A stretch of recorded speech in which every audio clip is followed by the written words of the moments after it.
Baik para pemirsa, saudara-saudari dimanapun Anda berada, kita bertemu kembali di channel Kamerino Tube. Pada kesempatan ini kita akan membicarakan tentang iman kita yang berkaitan dengan Maria.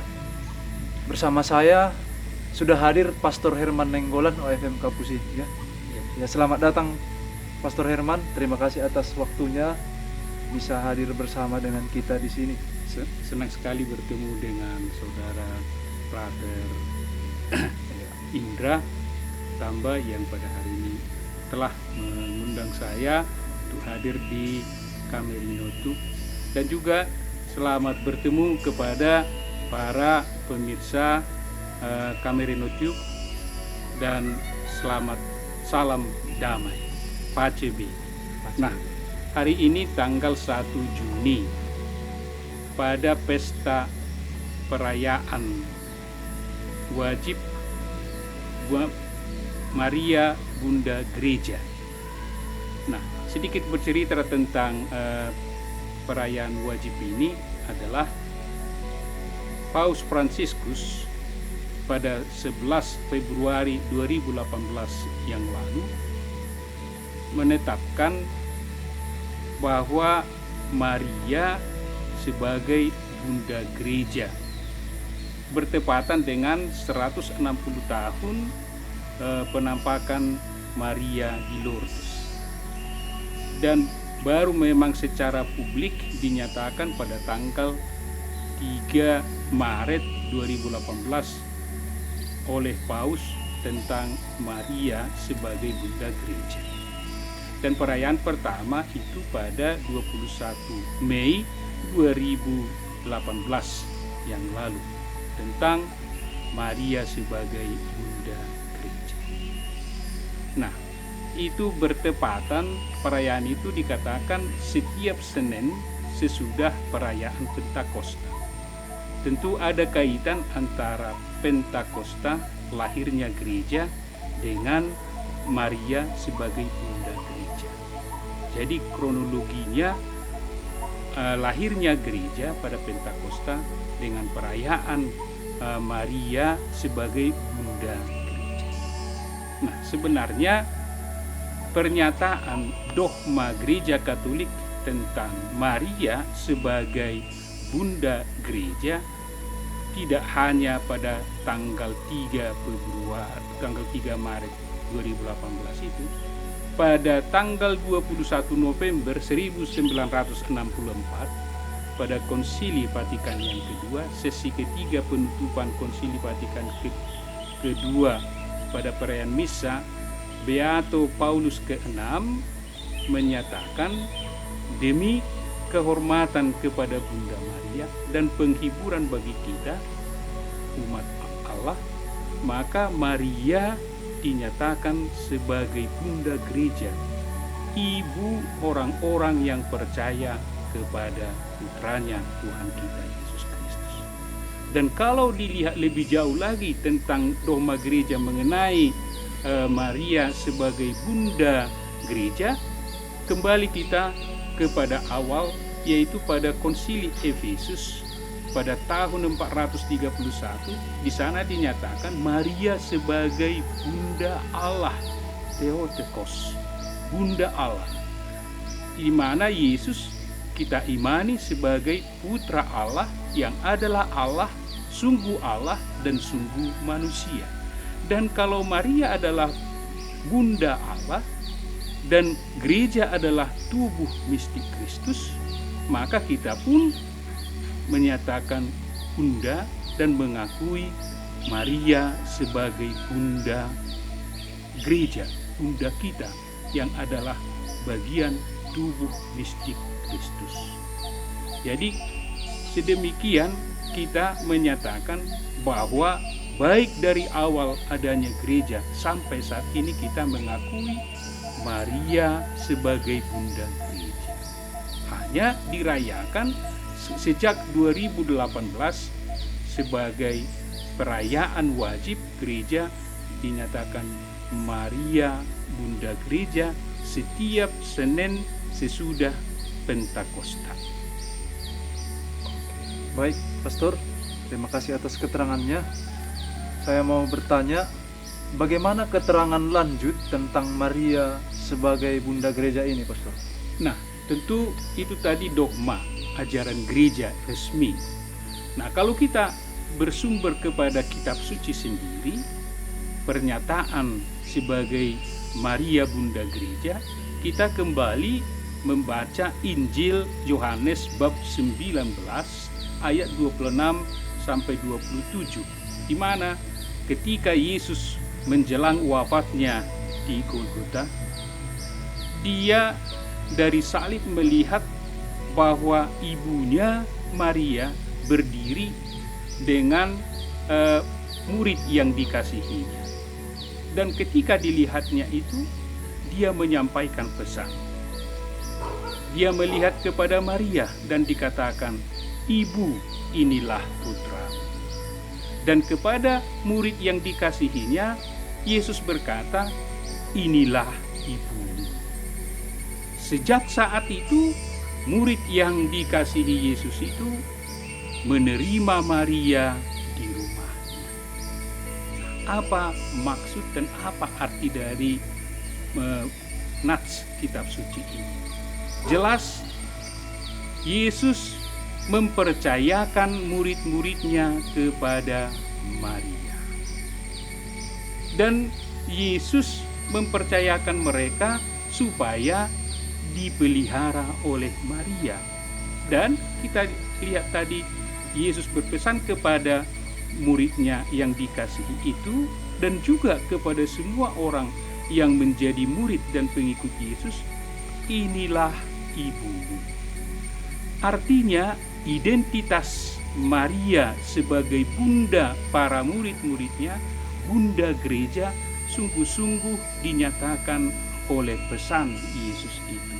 Yesus berpesan, "Inilah ibumu dan inilah anakmu." Berarti para murid-murid dan orang yang kemudian percaya kepada Yesus itu sebagai murid-murid, sebagai anggota tubuhnya, sebagai orang yang percaya, anggota gereja, menerima Maria sebagai Bunda Gereja. Nah, itulah arti dari pesan Yesus itu, bahwa kita dari pernyataan Yesus sebelum dia wafat menyampaikan pesan itu, dan kita mengakui, menerima Maria sebagai Bunda Gereja. Ya, baik Pastor. Berarti di dalam kitab suci sendiri ada dasar biblis Ya, yang menyatakan bahwa Maria mesti kita hormati sebagai ibu kita juga ya, Pastor. Baik, Pastor. Selanjutnya pertanyaan saya, kira-kira apa relevansi peringatan wajib ini bagi umat Allah? ya. Jadi kalau kita mengakui tadi Maria sebagai Bunda Gereja, itu berarti kita tahu apa fungsi seorang ibu, apa fungsi Maria kepada gereja. Kita tahu seorang ibu adalah orang yang memberikan hidupnya, dirinya demi anak-anaknya, memelihara anak-anaknya, membaktikan seluruh hidupnya demi anak-anaknya. Sebagaimana kita juga tumbuh di dalam keluarga dan merasakan kasih ibu dan merasakan kasih orang tua, Maria juga adalah orang yang memelihara kita, memperhatikan kita, dan menginginkan tentu yang terbaik bagi kita di dalam hidup. Nah, demikian juga Maria bagi kita yang selalu siap untuk memberikan yang terbaik demi keselamatan dan demi kebahagiaan anak-anaknya. Dan dari kita tentu dituntut sikap hormat, sikap rendah hati, menghormati Maria, berterima kasih atas segala kebaikan yang kita terima sebagai anak dari Bunda Maria. Nah, itulah artinya Maria sebagai Bunda Gereja yang selalu memberikan yang terbaik, memperhatikan kita. Yang kedua, Maria dalam fungsinya dengan berhadapan dengan gereja, dia adalah juru bicara Allah sendiri. Kita tahu dan kita mengerti, kita baca bahwa Maria berkali-kali, meskipun dia sudah di surga, berkali-kali menampakkan dirinya kepada dunia ini. Dia diutus oleh Allah menyatakan pesannya kepada dunia, kepada gereja, kepada orang-orang yang percaya kepadanya. Seperti misalnya penampakan Maria di Lourdes, penampakan Maria di Fatima, penampakan Maria di Maggiore. Nah, semua itu membawa pesan dari Allah bagaimana kita anak-anak Maria harus berkelakuan, bersikap. Dan hasilnya, buah-buah dari penampakan itu kita tahu tentu adalah pertobatan bagi umat manusia, pertobatan kepada orang, dan juga kesembuhan bagi kita, dan sukacita karena Maria telah diutus oleh Tuhan menyampaikan pesan itu, dan kita melaksanakan, dan kita pun akan bersukacita.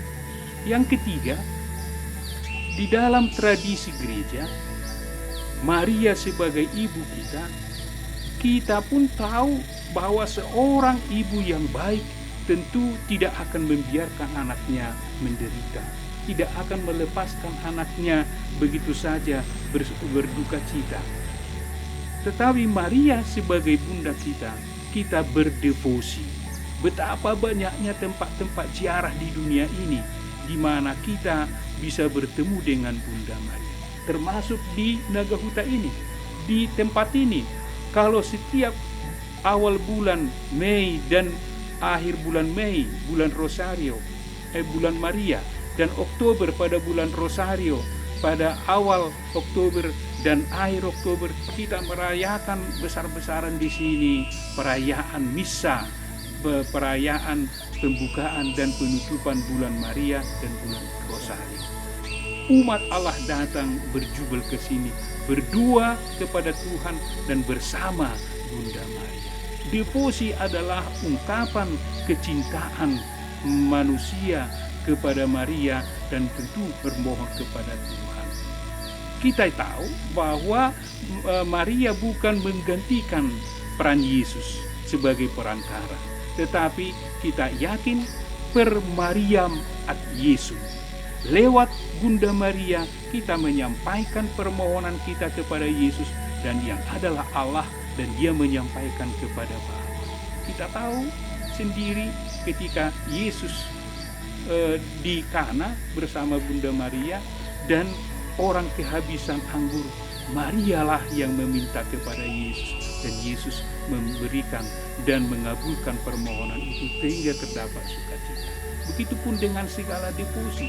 Betapa banyak kita lihat orang berrosario 3 kali devosi ke Bunda Maria, atau hari Sabtu sebagai ibadat khusus untuk menghormati Bunda Maria.